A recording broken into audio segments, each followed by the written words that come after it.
성도 여러분, 주님 안에서 행복하고 만족하게 사는 공식이 있습니다. 오늘 우리가 이 공식을 좀 배우려고 합니다. 그 공식대로만 여러분들이 사신다면은 개런티답니다. 만족하고 평안하게 살게 되는 것입니다. 성도 여러분 아세요? 여러분만 행복과 만족을 추구하는 것이 아니에요. 세상 사람들도 다 행복하길 원하고 만족하길 원합니다. 그죠? 내 삶이 진정 예수 안에 있는지, 진리 안에 있는지, 영생 안에 있는지 확인하셔야 되는 것입니다. 내가 아무리 재밌고 행복해도 저주 안에서 그럴 수 있어요. 근데 내가 고난 속에서 눈물을 흘리는데 하나님의 축복 안에서 그렇게 될 수 있다는 것입니다. 이것을 구별할 수 있어야 된다는 것이죠. 여러분은 지금 어떻게 살고 있습니까? 무엇을 위해 삽니까? 정말 행복과 만족을 어떻게 추구하고 계십니까? 오늘 빌립보 4장을 통해서 우리가 이 말씀을 좀 살펴보려고 하는 것입니다.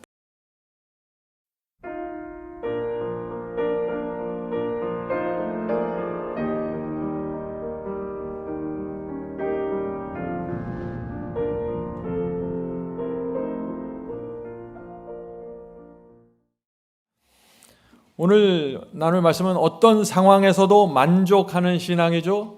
오늘 많은 그리스도인들이 원하는 그것을 지금 오늘 우리가 나누려고 하는 것입니다. 만족하는 신앙 말이죠. 이것을 또 다른 제목으로 제가 붙여놨는데, 하나님께서 능력을 주시는 사람이 누구인가?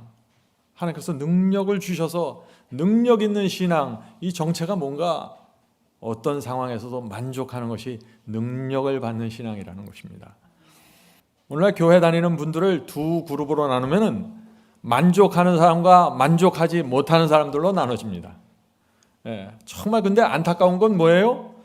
정말 좁은 길을 갑니다. 진리대로 살려고 해요. 그런데 만족하지 못하는 거예요.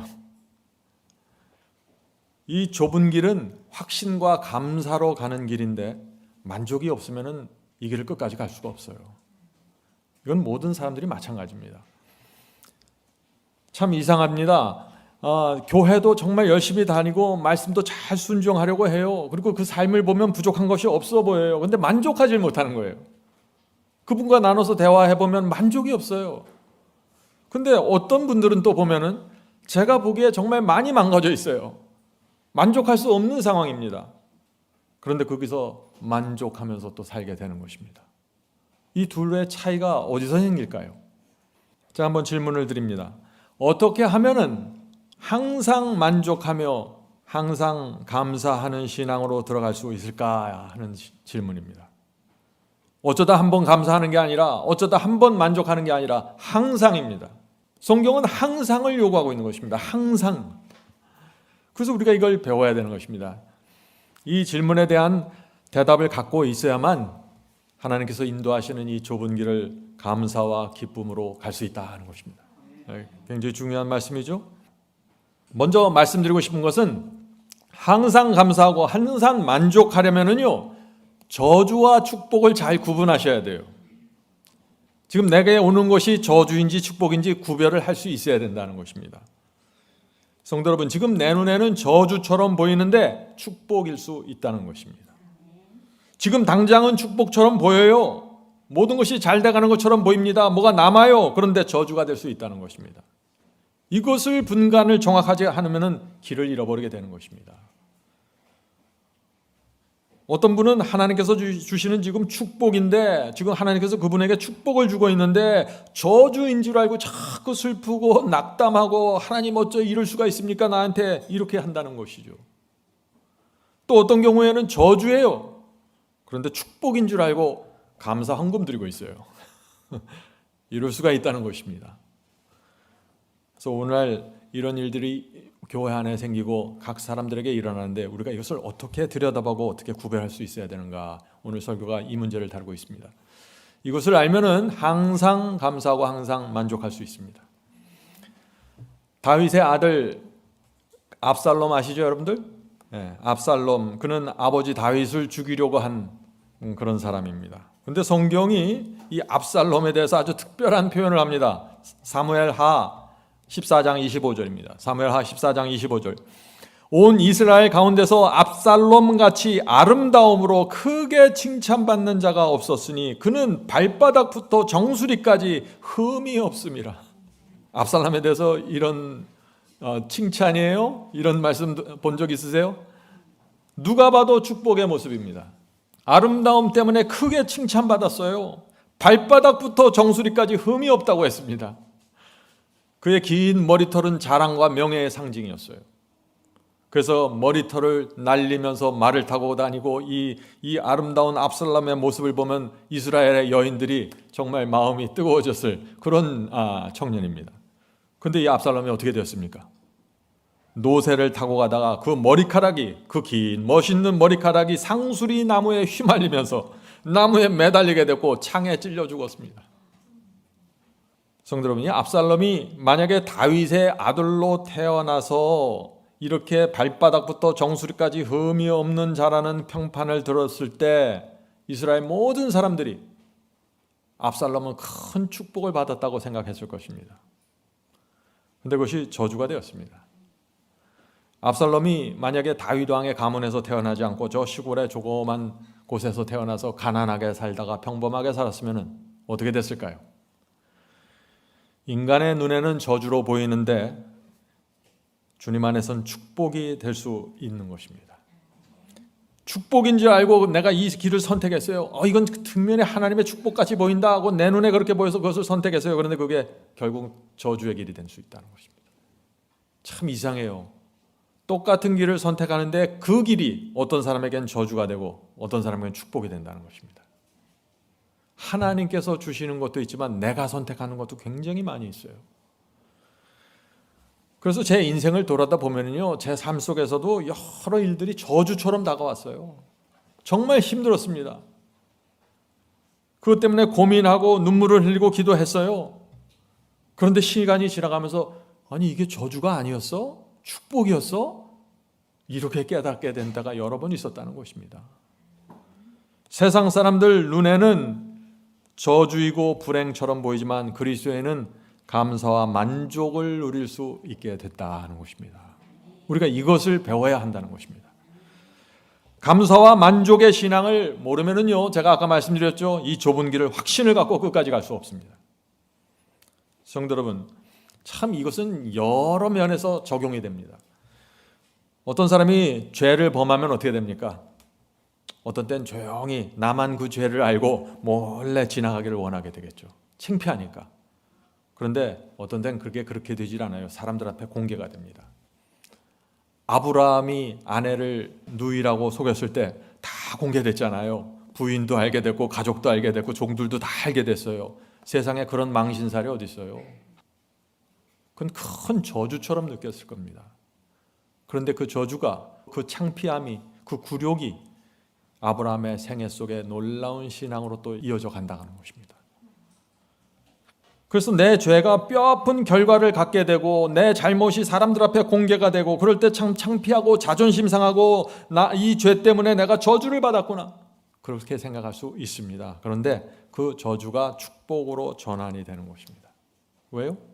내 죄 때문에 내가 고민하게 되고 기도하게 되고 말씀을 보게 되고 그럴 때 성령께서 내게 임하시는 것입니다. 성령께서 오셔서 이것이 네 모습이야. 이것이 내가 그렇게 너에게 알려주고 싶었던 네 모습이다.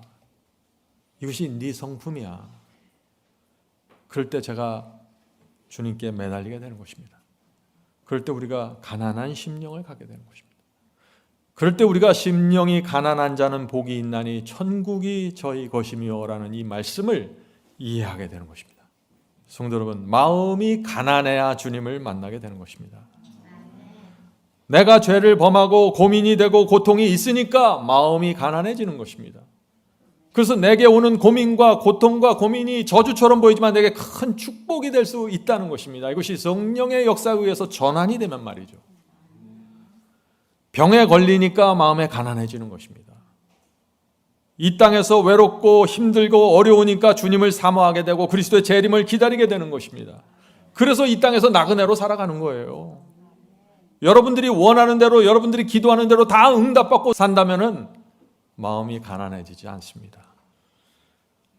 저주처럼 보이는 것이 축복으로 전환될 수 있습니까? 이것에 대한 확실한 답을 갖고 있어야 된다는 것이죠. 그러면 저주를 두려워하지 않게 돼요. 어떻게 전환이 됩니까? 하나님께서 성령을 통해서, 말씀을 통해서 나를 보여주고 마음을 가난하게 하셔서 상황을 뒤집으신다는 것입니다. 제게 그렇게 저주처럼 보이고 그렇게 어려운 일들이 오지 않았다면 제 신앙은 성장하지 않았을 거예요. 그저 그 형편 그대로 내가 만족하면서 나 잘난 맛에 살았겠죠. 그런데 성령께서 제 마음을 짓누르시고 힘들게 하시고 제 마음을 가난하게 하시고 성령께서 나를 보여주시고 내가 얼마나 못났는지, 내가 얼마나 유치한지, 내가 얼마나 이기적이고 교만한지 정확하게 보여주시면서 넌 이런 사람이야. 그럴 때 제가 주 앞에 굴복하게 되는 것입니다. 라오디게아 교인들을 하나님께서 구원하시는 방법은 이것입니다. 성도 여러분, 우리의 문제가 드러날 때 고통스럽습니까? 고통스럽죠. 창피하죠. 그러나 그때가 성령께서 우리에게 접근하실 때라는 것입니다. 어떤 때는 제 문제를요, 저희 집사람이 알려줘요. 여보 당신 왜 그래? 그러면서. 어떤 때는 자녀들을 통해서 또 제 문제가 드러나게 돼요. 그때가 드러나는 게 중요한 게 아니에요. 내가 잘못한 게 중요한 게 아니에요. 드러날 때가 중요한 거예요. 내가 그때 어떤 태도로, 어떤 마음으로 그것을 받아들이는가 하는 것이죠. 성령께서 호소하실 때 굴복하셔야 됩니다. 마음을 바짝 낮추시고 주여 제가 이런 사람이었군요. 저를 도와주시옵소서. 전 주님을 닮고 싶습니다. 이번 기회에. 이렇게 될 때 그 저주가 내가 갖고 있는 그 못난 점들이 축복으로 전환이 된다는 것입니다. 이것이 성품 변화입니다. 신앙의 성장은 이렇게 이루어지는 것이에요. 단 하나의 죄도 범하지 않고 단 하나의 잘못도 범하지 않고 계속해서 성장하는 거 그런 건 없어요. 이 세상에. 성도 여러분, 우리는 저주처럼 보이는 일들을 통해서 성장하게 됩니다. 그리고 그것을 통해서 주님을 더 가까이 가고 확인하게 됩니다. 이것이 인생을 감사와 만족으로 사는 비결이라는 것입니다. 분명히 슬펐어요. 분명히 고통스럽고, 그러나 성령의 역사를 통해서 이것이 감사가 되고 이것이 만족이 되고 내가 더 성장하게 되는 그 사실을 깨닫게 된다는 것이죠. 이 신앙의 구조를 잘 이해하셔야 좁은 길을 간다는 것이 무엇인지 이해할 수 있는 것이에요. 성도 여러분, 우리가 분명할 것은요, 세상이 구하는 축복은 구하면 안 됩니다. 그런 것들 구하면 우리에게 큰 저주가 될 수 있어요. 세상이 원하는 축복, 그런 거 구하지 마시고 하나님께서 원하시는 축복을 구하세요. 우리는 영적인 축복을 구해야 하는 사람들입니다. 영적인 축복. 영적인 축복이 뭔가요? 영적인 축복을 구하라. 그럼 영적인 축복을 어떻게 구해요? 주님, 저를 더 겸손하게 해주십시오. 이 영적인 축복 구하는 거예요. 주님, 제가 더 주님과 비슷한 사람이 되게 도와주세요. 제 성품이 더 고결할 수 있도록 도와주시옵소서.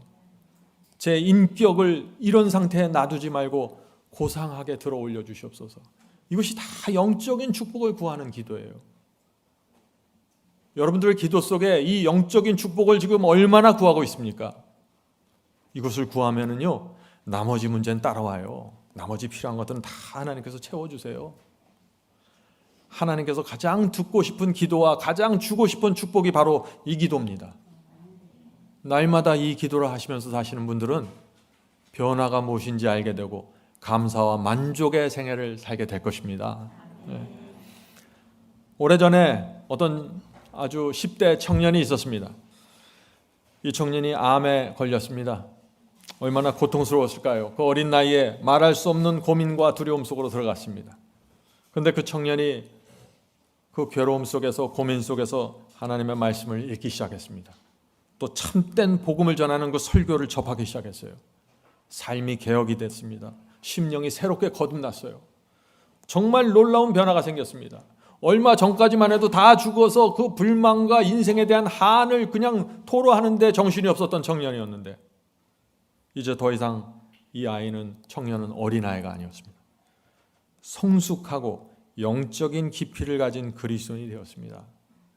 그 청년을 만나면은 얼굴에 평안과 경건함이 흘렀습니다. 성도 여러분, 거듭남은 이런 거예요. 거듭남은 분명한 결과를 가져옵니다. 내 얼굴과 내 삶과 내 태도와 내 분위기에서 분명한 결과를 가져와요. 그 목표, 그것을 정확하게 바라보고 거듭남을 간구하셔야 돼요. 거듭남의 수준을 낮추지 마세요. 성령께서 우리에게 새 마음을 주실 때 어떤 일들이 생긴다는 것을 정확하게 바라보면서 기도하셔야 됩니다. 그 청년에게 암은 저주였습니다. 그런데 그 암이 그 청년을 구원한 것입니다. 저주가 축복으로 전환되는 것입니다. 그 키는 누가 갖고 있어요? 성령께 여러분이 굴복할 때 이루어진다는 것입니다. 하나님의 말씀에 여러분이 굴복할 때 이루어진다는 것입니다. 그래서 저주도 좋고 축복도 좋아요. 내가 이것을 어떻게 받아들이고 내가 이것을 어떻게 하나님께 갖고 나가는가가 중요하다는 것입니다. 그래서 항상 기뻐하고 감사할 수 있는 것입니다. 저주가 오든 축복이 오든 말이죠. 성도 여러분, 여러분들이 바이블 칼리지를 공부하면서 이거 교리가 이렇게 복잡하고 다니엘 요한계시록의 해석이 이렇게 어려운데 이거 다 어떻게 깨닫나 걱정 많이 하셨나요? 그런데 공부하면 할수록 진리가 아주 단순하다는 것을 여러분이 깨닫게 될 것입니다. 진리는 단순한 거예요. 진리는 뭐예요? 주님을 만나기 위해서 우리가 무슨 구원받기 위해서 주님을 가까이 가기 위해서 많은 것을 알아야 되는 게 아니에요. 한 가지가 분명해져야 된다는 것입니다. 그것은 내가 알고 있는 말씀, 그 말씀을 따라 내 생애를 제단 위에 올려놓아야 된다는 것입니다. 남김없이 말이죠. 위대한 그리스도인들은 많은 것을 아는 사람들이 아닙니다. 참된 신앙인은 내가 알고 있는 빛, 내가 하나님께서 내게 주신 그 진리의 말씀에 내 온 마음을 드린 사람들이에요. 여러분들이 5개를 알았으면 5개 주세요. 3개 한 사람들은 3개를 주세요. 그러면 거기서부터 주님께서 여러분을 인도하신다는 것입니다.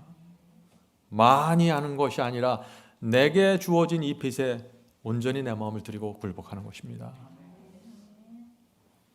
성도 여러분, 주님 안에서 행복하고 만족하게 사는 공식이 있습니다. 오늘 우리가 이 공식을 좀 배우려고 합니다.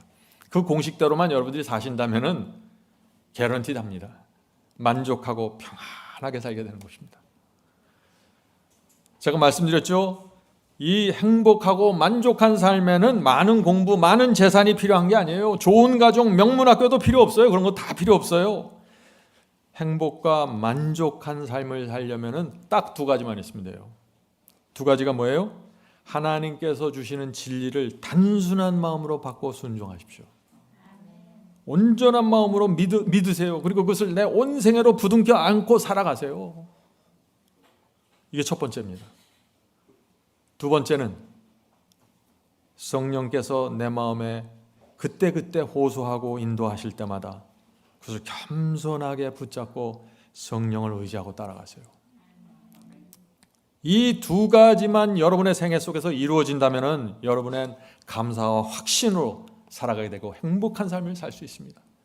여러분의 상황과 여러분의 재산과 여러분의 학벌이 어떠하든지 간에 그건 상관없어요. 여러분이 지금까지 어떻게 망가진 생애를 살아왔는지 그것도 상관없어요. 오늘부터 여러분이 이 마음을 가지면 오늘부터 여러분의 생애는 달라질 수 있는 것입니다. 그것이 성령께서 하시는 역사고 말씀의 파워예요. 여러분의 온 마음을 달고 믿으셔야 됩니다.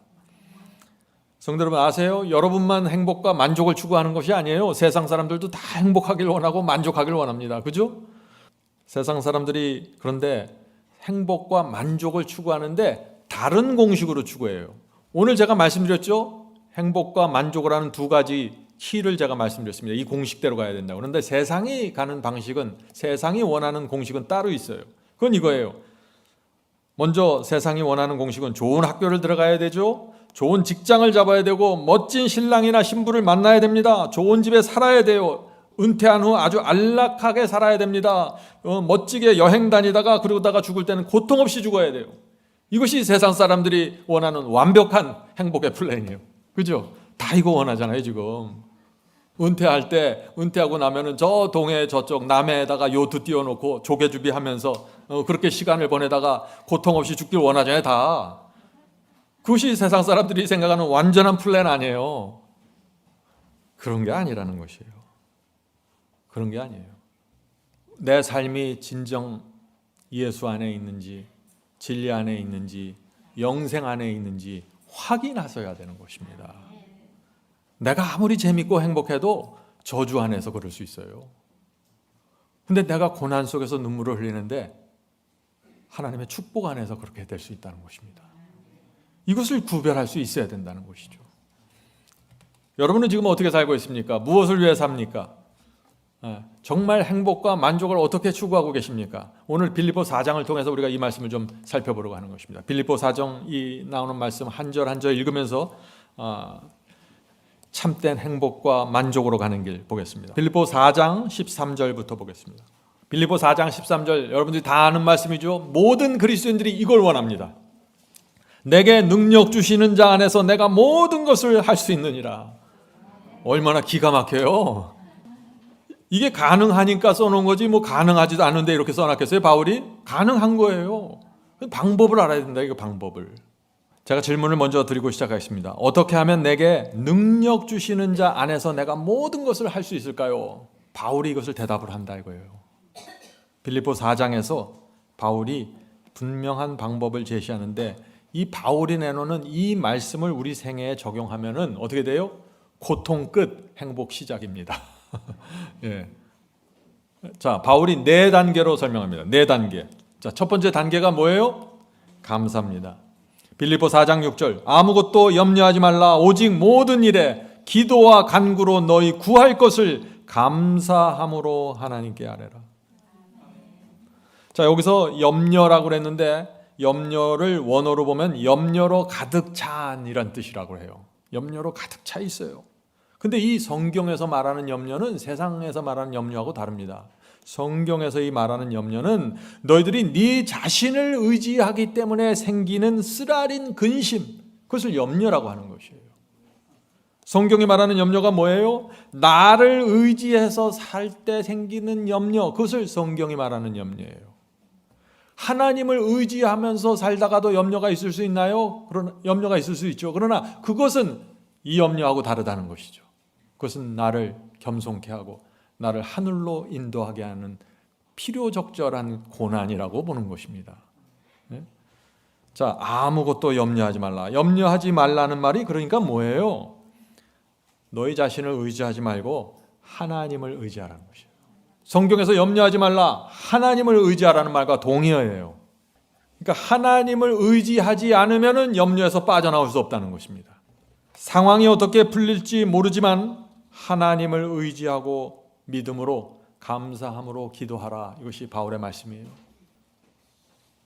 아무것도 염려하지 말고 오직 모든 일에 기도와 간구로 너희 구할 것을 감사함으로 하나님께 아뢰라. 성도 여러분, 이제 이 말씀의 의미가 분명해지지 않습니까? 아무리 상황이 어둡고 암울하게 보여질지라도 하나님을 신뢰함으로 감사라는 것입니다. 하나님께서 나를 위한 최선의 길로 인도하신다는 것을 내가 믿기 때문입니다. 믿음으로 염려에서 빠져나오는 것입니다. 믿음으로. 만족과 기쁨은 그러니까 어디에 달려 있어요? 저와 여러분의 믿음에 달려 있다는 것입니다.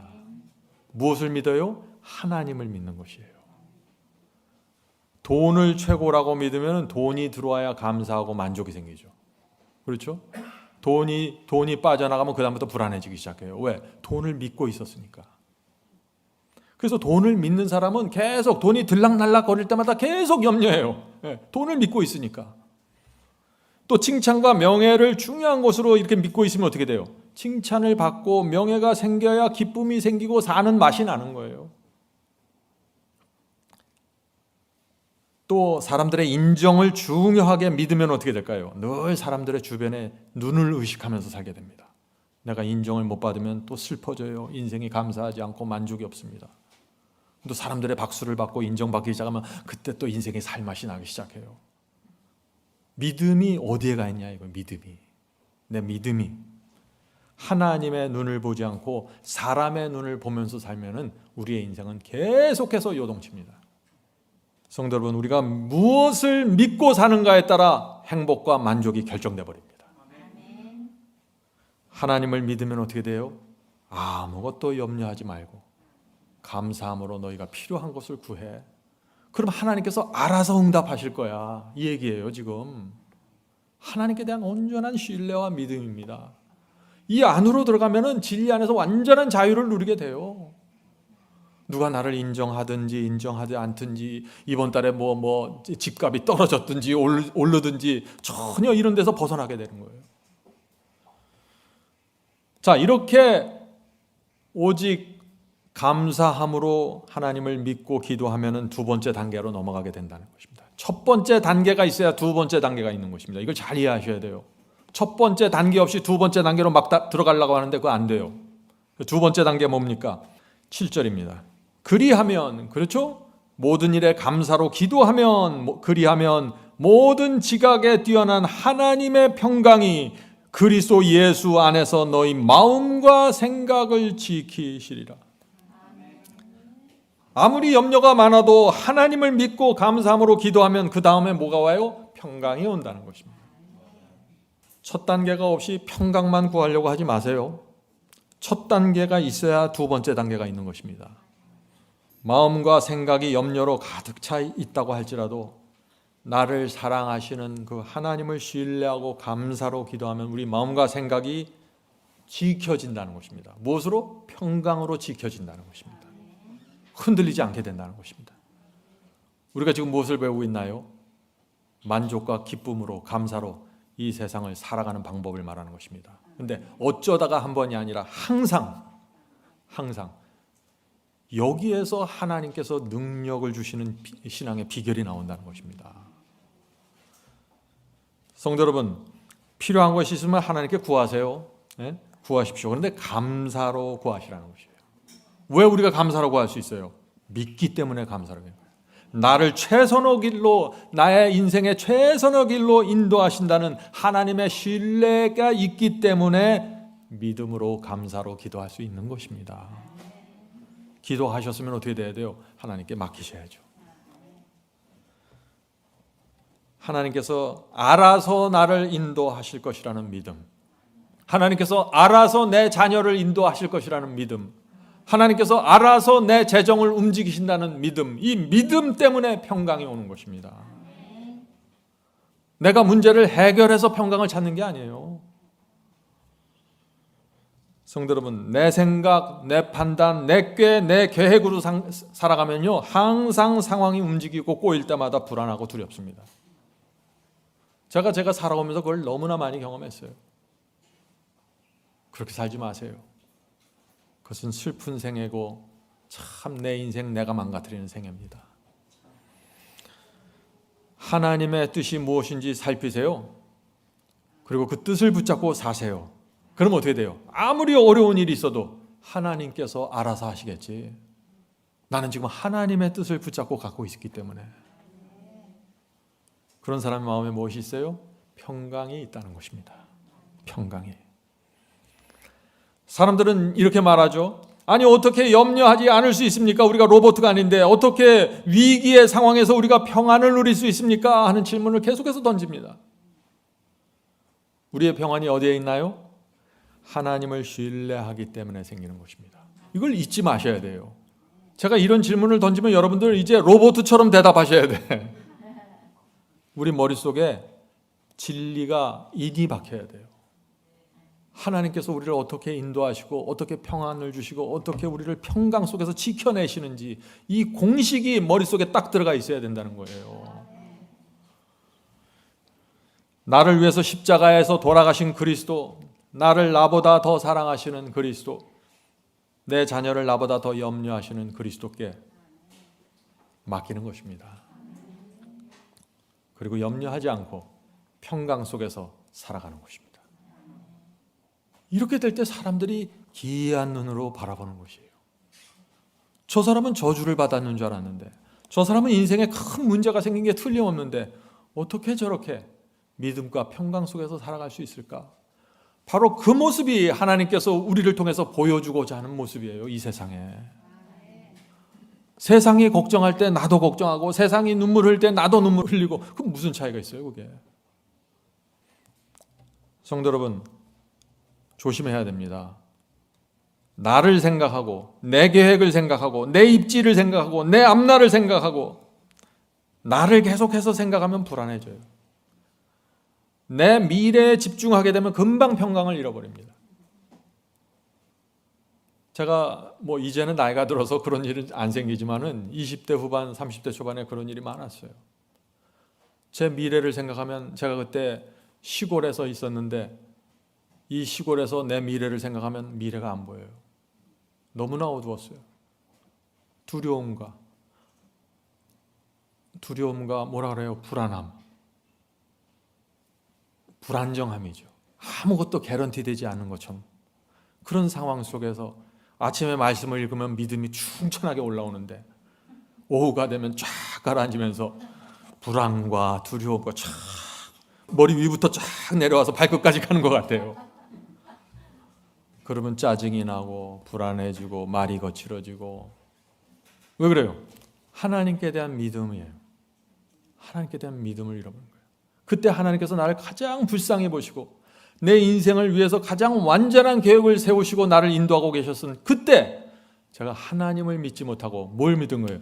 내 생각, 내 계획, 내 미래, 이걸 자꾸 생각하면서 무너져 버린 것입니다. 우리 교회 청년 여러분, 미래 염려하지 마세요. 미래를 하나님께 맡기지 않으면 20대, 30대 때 신앙을 할 수가 없습니다. 굉장히 중요한 포인트예요, 이것이. 그럼 우리가 어떻게 해야 되나? 나를 생각하는 대신에 하나님을 생각해야 된다는 것입니다. 내 인생을 어떻게 내가 성공적으로 끌어갈까 생각하지 말고 하나님을 생각하면서 내가 내 인생 속에서 어떻게 하나님께 영광을 돌릴 수 있을까? 이거를 고민하셔야 돼요. 먼저 그 나라와 그 의를 구하라. 그리하면 다 채워주신다 그랬잖아요. 여기까지 인도하신 하나님을 생각하면서 우주를 만드신 하나님의 능력을 바라보면서 나가야 되는 것입니다. 저도 그랬어요. 제 인생을 보면은 한참 내가 제 인생에 대해서 걱정하다 가만히 보니까 내가 하나님을 전혀 안 믿는구나. 말씀 한마디로 사자를 만들고 고양이를 만들고 코끼리를 만드는 하나님이신데, 달과 해를 만드시는 하나님인데 나 하나 해결하지 못해 하나님이? 이건 너무 말이 안 되는 거예요. 성도 여러분, 하나님의 능력을 신뢰하십시오. 하나님은 충분히 여러분의 생애를 끌고 가실 수 있는 분입니다. 그렇게 될 때 마음에 평강이 있는 거예요. 이걸 진짜 믿으셔야 돼요.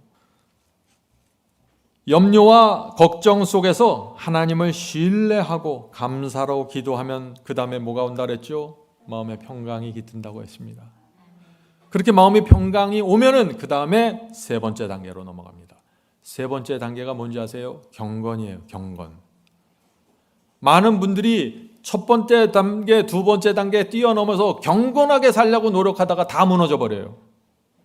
첫 단계 건너뛰고 두 번째 단계 건너뛰어서 세 번째 단계 내가 이렇게 아름다운 경건한 삶을 살아야지 하다가 도전하다가 다 무너져 버려요. 율법주의가 돼버려요. 억지로 이걸 만들어내려고 그래요. 내가 이것도 순종하고 저것도 행해서 내가 저거를 만들어내야지 내 인생 속에. 잘못된 것이라는 것이죠. 빌립보 4장 8절입니다. 종말로 형제들아 무엇에든지 참되며 무엇에든지 경건하며 무엇에든지 옳으며 무엇에든지 정결하며. 모든 그리스도인들이 이런 삶을 원하지 않나요? 이런 거 싫어하는 사람 어디 있어요? 다 원해요, 이런 삶을. 모든 그리스도인은 이렇게 살길 원해요. 근데 이렇게 안 돼요. 왜? 첫 번째, 두 번째 단계를 건너뛰어서 그래요. 세 번째 단계로 바로 들어와서 그래요. 하나님께 대한 철저한 신뢰와 믿음이 있으셔야 됩니다. 그리고 우리 마음에 평강이 있어야 돼요. 하나님을 의지해서 생긴 그 평강. 그게 있으면 자연히 이 세 번째 단계의 열매들이 맺히게 돼요. 안 맺힐 수가 없어요, 이거는. 무엇에든지 정결하며 무엇에든지 사랑받을 만하며 무엇에든지 칭찬할 만하며 무슨 덕이 있든지 무슨 기림이 있든지 이것들을 생각하라. 너희는 내게 배우고 받고 듣고 본 바를 행하라. 그리하면 평강의 하나님이 너희와 함께 계시리라. 전 여기서 바울의 말씀 중에 너희는 내게 배우고 받고 듣고 본 바를 행하라. 참 이 말씀이 부럽습니다. 저도 이런 얘기를 할 수 있었으면 얼마나 좋을까. 정말 우리가 이런 이야기를 내 가족들과 내 친지들에게 할 수 있는 사람이 되기를 바랍니다. 그것은 양심적이어야 돼요, 사람이. 하나님의 말씀과 성령 앞에서 양심적이고 겸손하면은 이런 삶을 살게 돼요.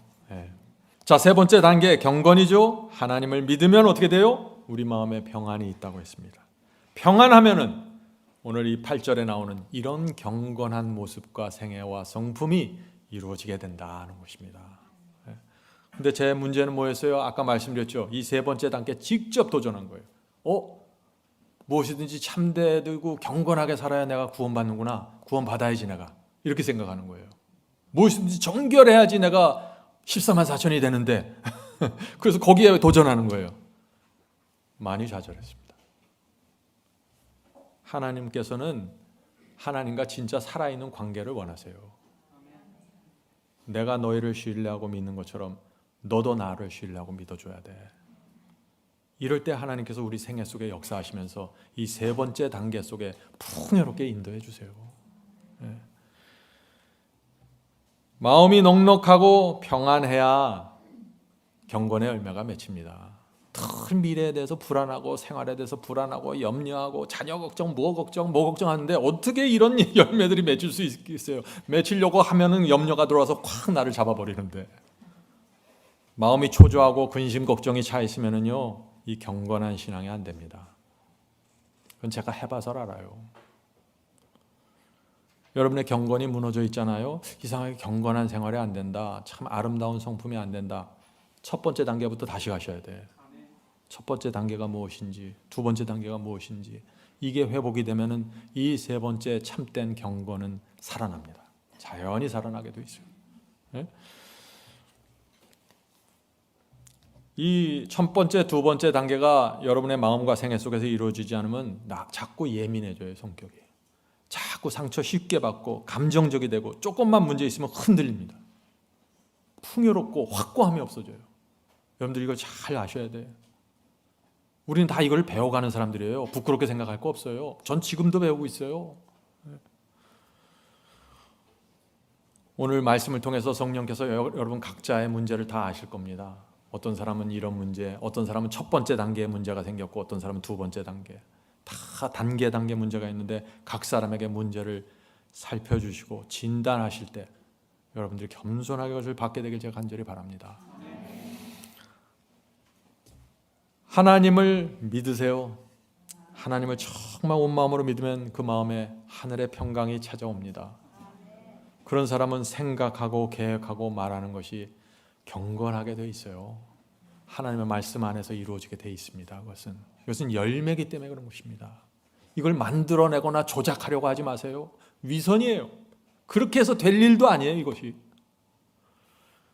형제들아, 무엇이든지 참되며 무엇이든지 경건하며 무엇이든지 옳으며 무엇이든지 정결하며 무엇이든지 사랑할 만하며 무엇이든지 칭찬할 만하며 이것을 어떻게 만들어낼 거야 인간이. 뭐 하려고 생각하면 이게 경건한 건가? 이게 마태복음 몇 장에 어떻게 나와 있지? 자꾸 이렇게 해갖고 만들어 놓고 다듬어 나가는 게 아니라는 것이죠. 성도 여러분, 손해나 이익, 내게 이것을 했을 때 손해가 생기고 이것을 했을 때 이익이 생기고 그렇게 생각하지 마세요. 내가 이것을 했을 때 내게 행운이 따라오고 내가 이렇게 되면 불행해지고 그렇게 생각하는 거 아니에요. 단지 하나님의 뜻이 무엇이고 경건함이 무엇이고 거룩함이 무엇이고 그것을 먼저 생각하고 거기에다 모든 인생의 초점을 맞추고 살아가는 거예요. 그럼 거기에 고난도 생기고 슬픔도 생기고 어려움도 생길 수 있겠죠? 그런데 하나님을 믿음으로 평강이 찾아오고 상황이 역전된다는 것입니다. 이것이 하나님께서 우리를 인도하시는 방법이에요. 내가 이런 결정을 하면 하나님께 영광이 돌려지게 될까? 그렇게 생각하라는 것이죠. 나를 중심으로 생각하는 것이 아니라 하나님을 중심으로 생각하는 것입니다. 이것이 거듭난 사람의 특징이에요. 여러분의 심령이 정말 말씀과 성령으로 거듭났으면 이렇게 생각하지 말라고 해도 이렇게 생각하게 돼 있어요. 이것은 다르게 생각을 못해요. 심령이 거듭나 버리면. 많은 사람들이 이런 패턴으로 생각하죠. 내가 이런 계획을 세면 내가 돈을 더 많이 벌 거야. 내가 이렇게 생각하면 나에게 복이 더 올 거야. 내가 이렇게 하면 내가 더 높은 자리에 올라가겠지. 내가 이렇게 결정하면 내가 성공하겠지. 초점이 어디에 맞춰 있어요? 나에게 맞춰 있다는 것입니다. 나. 이것이 불행과 염려로 들어가는 길입니다. 근데 바울은 그렇게 하지 말라고 했잖아요. 성령으로 인도하는 사람들은 무엇을 하든지 참되기를 원하는 것입니다. 잘 보세요. 이 차이가 뭔지.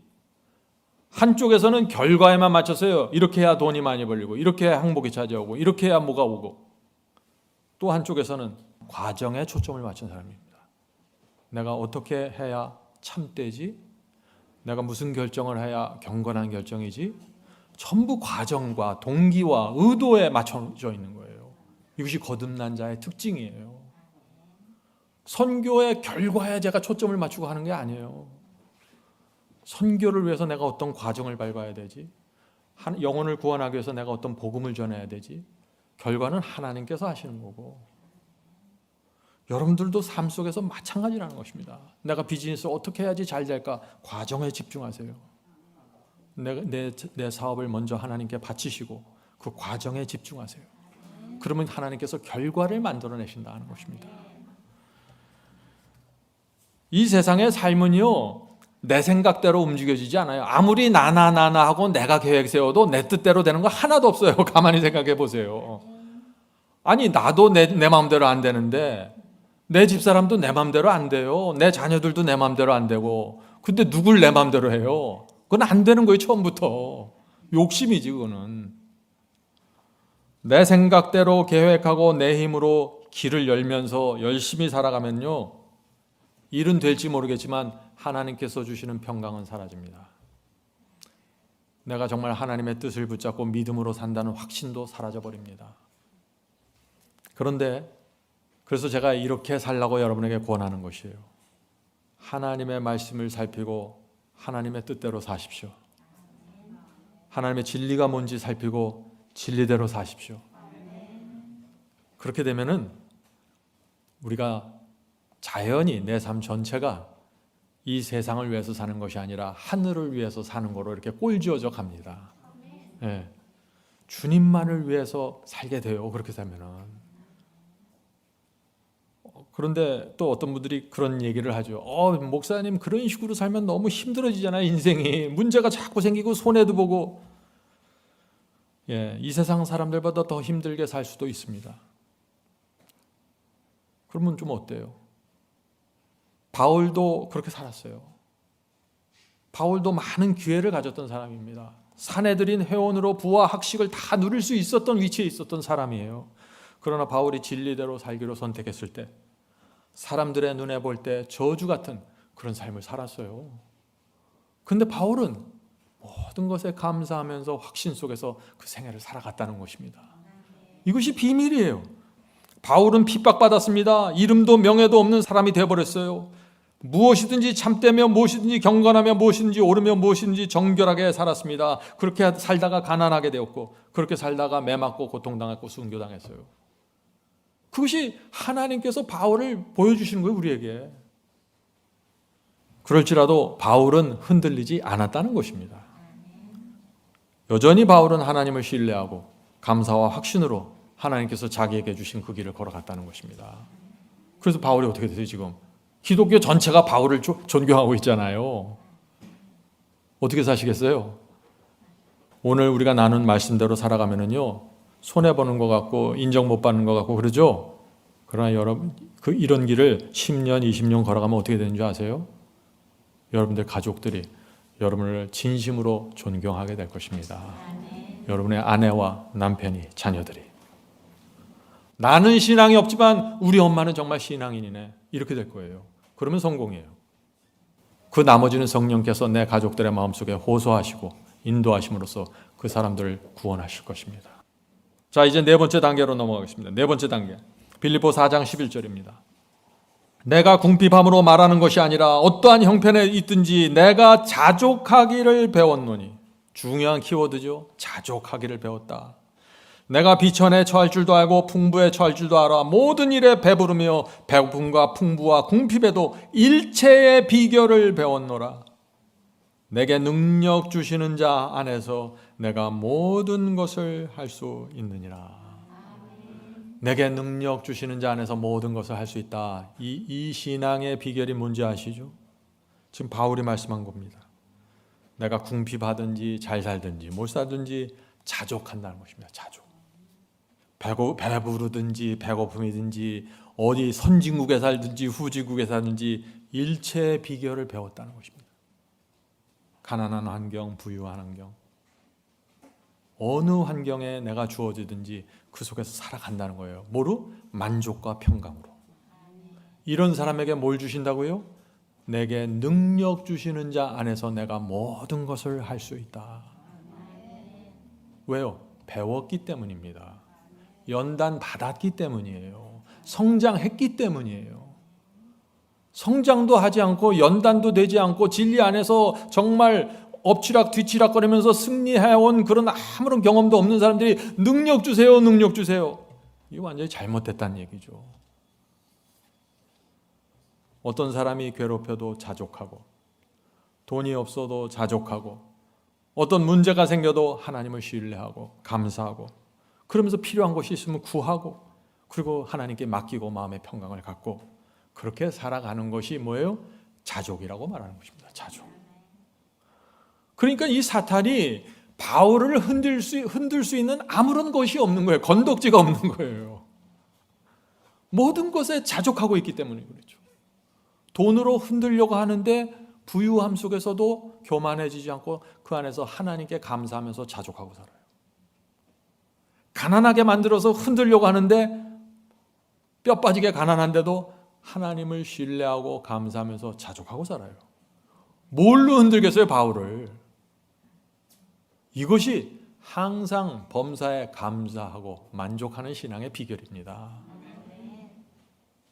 성도 여러분, 우리 온 힘을 다해서 이것에 초점을 맞추고 이것을 배울 수 있도록 주님께 기도해야 되는 것입니다. 이것을 놓쳐버리면요, 여러분이 아무리 교리 해석 갖고 있고 뭘 붙잡고 있어도 다 무너지게 됩니다. 결국엔 무너져요. 모세를 생각해 보죠.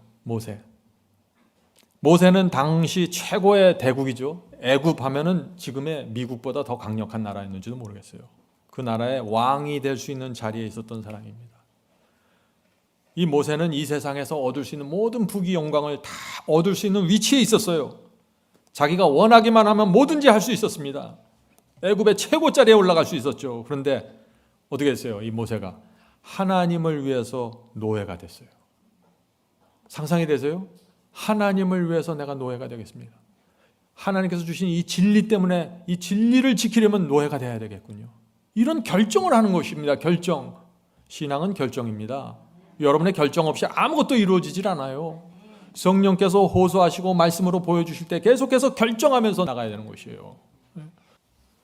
그래서 어떻게 됐어요? 하나님께서 이 애굽에서 그 높은 학문으로 이것저것 나쁜 버릇 갖고 있고 교만해져 있던 이 모세를 광야로 옮기셔서 40년 동안 훈련시키잖아요.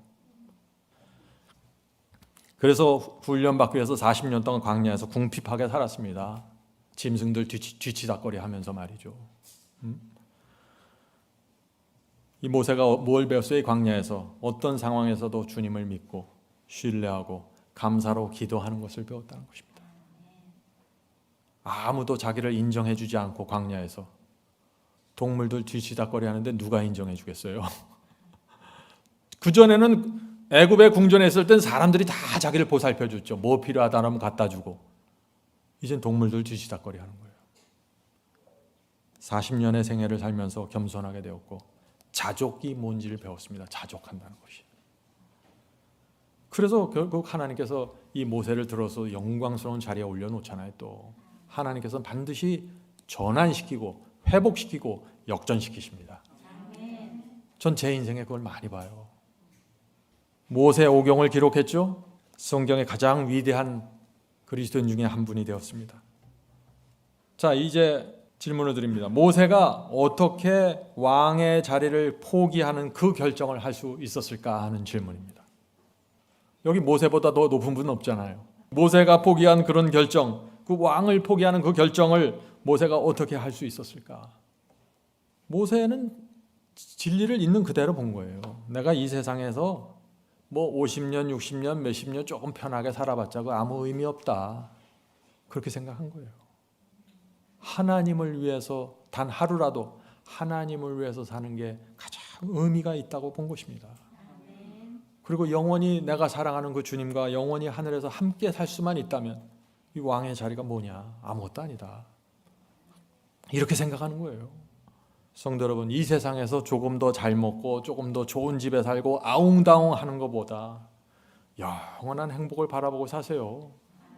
그러면 이 마음에 감사와 평강이 생기는 것입니다. 이제 여러분도 결정하셔야 됩니다. 그죠? 성령께서 여러분 속에 말씀하실 거예요. 내가 이제 무엇을 결정해야 되는 거구나. 모세가 한 그런 결정이 내 생애 속에서 이루어져야 된다는 것입니다. 왜 모세만 결정하고 우리는 결정 안 해야 돼요? 너무 이상하잖아요. 왜 바울만 결정해야 되냐고. 나는 바울만 보고 따라가고 나는 아무런 결정도 안 하고. 성경에 그런 건 없어요. 근데 그런 결정을 하면은 하나님께서 우리를 회복시키고 지키시고 가장 행복한 길로 인도하신다는 것이 성경의 약속이에요. 근데 이것이 보이지 않기 때문에 믿음으로 하라는 것입니다. 보이지 않는 것을 믿음으로. 자, 자족한다는 말 한번 생각해 보죠. 자족이 뭐예요? 자족한다는 것은 외부 환경에 상관없이 만족한다는 것이 내가 내 환경이 좋을 땐 만족하고 환경이 좋지 않으면 불만족하고 이게 아니에요. 자족은 그런 거하고 상관없이 늘 만족하는 거예요. 자족한다는 것은 그래서 다른 사람이 만들어주는 게 아니에요. 자족이란 것은 하나님께서 내 마음속에 만족을 넣어주시는 거예요. 내가 돼지우리에 있든지 내가 왕궁에 있든지 하나님께서 내게 만족하는 마음을 주시는 거예요. 자족이에요, 이것이. 하나님께서 내 손에 쥐어주는 대로 감사하게 받는 것, 이게 자족이에요. 내게 이 직장을 주었습니까? 감사합니다. 내게 이 집을 주셨네요. 감사합니다. 내게 이 학벌을 주셨네요. 감사합니다. 하나님께서 내 손에 주는 걸 감사하게 받는 거예요. 근데 제 젊었을 때 제 고민이 뭔지 알아요?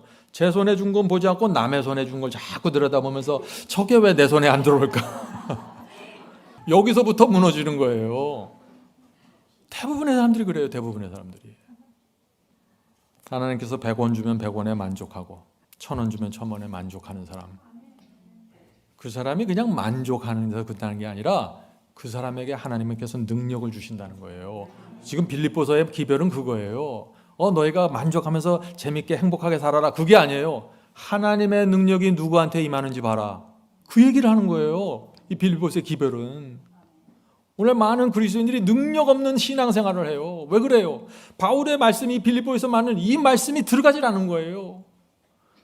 사람들이 다 감사하기만 하려고 그래. 범사에 감사해야지. 늘 감사함이 있어야 될 텐데 이건 감정이에요. 하나님께서 원하시는 것은 감사한 감정을 주는 게 아니에요. 하나님께서 원하시는 최종적인 목적은 능력을 주길 원하는 거예요. 능력 있는 그리스도인으로 살아가는 모습을 온 세상 앞에 전시해 주길 원하는 거예요. 자족하지 못하면 어떻게 될까요? 계속해서 다퉈요. 경쟁해요. 비교해봐요. 저 집사님 집에는 요새 피아노 저게 들어갔는데 나도 바꿔야지. 계속해서 경쟁하는 거예요. 이렇게 되면 어떻게 돼요? 감정이 계속해서 오르락 내려가면서 만족과 행복을 모르는 거죠.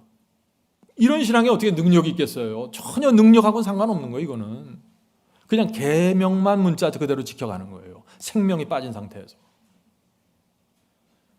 계명을 문자 그대로 지키셔야 됩니다. 그러나 능력과 생명이 있어야 되는 것이죠. 이 두 개가 연합이 될 때 하나님의 영광이 그대로 드러나 버리는 거죠.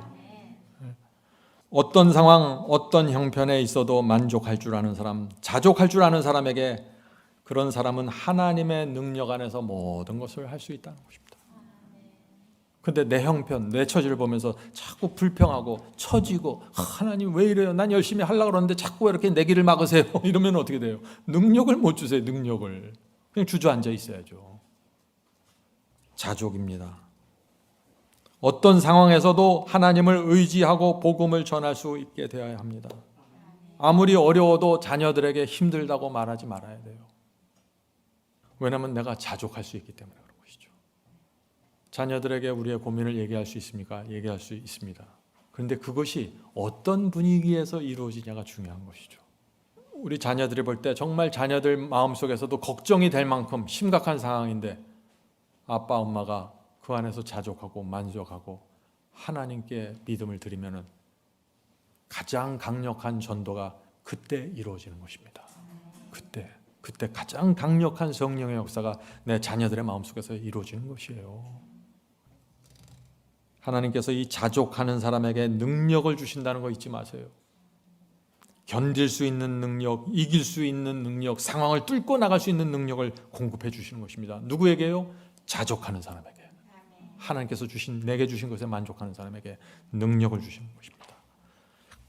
그런 사람을 왜 능력을 주세요? 하나님께서 하나님의 플랜대로 하나님의 섭리와 지혜에 의해서 내게 이런 고난과 이런 상황을 허락하셨는데 내가 그것을 하나님을 신뢰하고 왜 이런 상황이 생겼는지, 왜 집에 기둥이 무너졌는지, 욥처럼 왜 기둥이 무너지고 왜 자녀들이 죽었는지 전혀 이해가 안 되는데 그 속에서도 하나님을 신뢰하면 어떻게 될까요? 고맙구나. 정말 고맙다. 내가 너에게 능력을 줘서 이 상황을 회복시켜 줄 거야. 왜 우리만 하나님을 믿어야 돼요? 하나님도 우리를 믿을 수 있어야 되는 거예요. 그런데 이것이 안 되면은 이 능력의 공급이 끊어져 버려요. 쉽게 말해서 이런 거예요. 어떤 분들은 돈이 조금만 있으면 금방 교만해져. 기도는 열심히 해. 그런데 교만해요. 어떤 분들은 조금만 높은 자리에 올라가면 거들먹거려요. 거들먹. 조금만 공부 많이 하면 남들 내려다 봐요. 어떻게 하나님께서 그런 사람들 신뢰할 수 있을까요? 신뢰할 수 없죠. 능력 주면 능력 주는 대로 교만해지는데 조심하는 거예요. 그래서 성도 여러분, 하나님께서 지금 어떤 사람들 찾고 계실까요? 어떤 형편에 있든지 자족하면서 진리의 길을 그대로 묵묵히 가는 사람들입니다. 하나님께서 신뢰할 수 있는 사람들입니다. 성도 여러분, 이 신앙은 하나님께서 주신 것에 만족하는 것입니다. 잊지 마세요. 네, 하나님을 너무 신뢰하기 때문에 그분께서 무엇을 주든지 무엇을 허락하든지 자족하게 되는 것입니다. 우리는 이 만족과 행복의 생애를 살 수 있습니다. 하나님을 정말 믿기만 하면 말이죠. 저와 여러분의 삶에 고난이 오고 어려움이 얼마나 많았습니까? 지난 생애 속에. 근데 앞으로도 또 올 수 있다는 것입니다. 염려하지 마세요.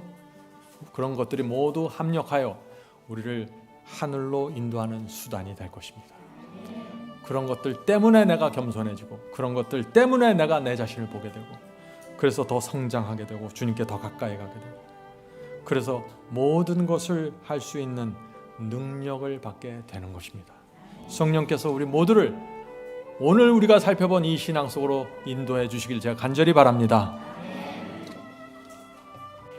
하늘에 계신 저희들의 아버지, 정말 주님께서 저희를 여기까지 인도해 주셨고 성경과 예언에 나타난 그 하나님의 아름다운 성품과 하나님의 마음을 저희가 알고 있습니다. 이제 저희가 주님을 온 마음으로 신뢰하고 믿을 수 있도록 성령께서 저희 속에 들어와 역사해 주시옵소서. 주님을 신뢰하는 삶을 살기 원합니다. 이 인생에 이런 일 저런 일 참 이해하기 어려운 일이 생길지라도 저희가 끝까지 주님을 신뢰하면서 감사와 만족으로 주님께 가까이 갈 수 있도록 도와주시옵소서. 정말 저희가 주님께 감사합니다. 저희 인생에 어려운 일들이 정말 많았지만 저에게 빛을 주시고 이곳까지 인도해 주시고 하나님의 말씀으로 계속해서 더 높은 곳을 향하여 나갈 수 있는 길을 열어 보여주시니 감사합니다. 주여, 저희가 진리 안에서 참된 자유를 누리기 원합니다. 하나님의 말씀 안에서 참된 만족과 행복을 누리길 원합니다. 주께서 주고자 하는 그 능력 있는 경건의 삶을 살길 원합니다. 주여, 도와주시옵소서. 저희 인생에 있는 문제가 무엇인지 보여주시고 저희 신앙의 문제, 저희 성품의 문제, 저희 인격의 문제를 보여주시옵소서. 고침받을 수 있도록 도와주시옵소서. 오늘 들은 말씀을 통해 인생의 참된 자유와 행복을 누릴 수 있도록 도와주시옵소서. 주께서 이 교회를 축복하시고 저희 교회 남아있는 길을 끝까지 갈 수 있도록 붙잡아 주시옵소서. 예수님의 이름으로 간절하게 기도드립니다. 아멘.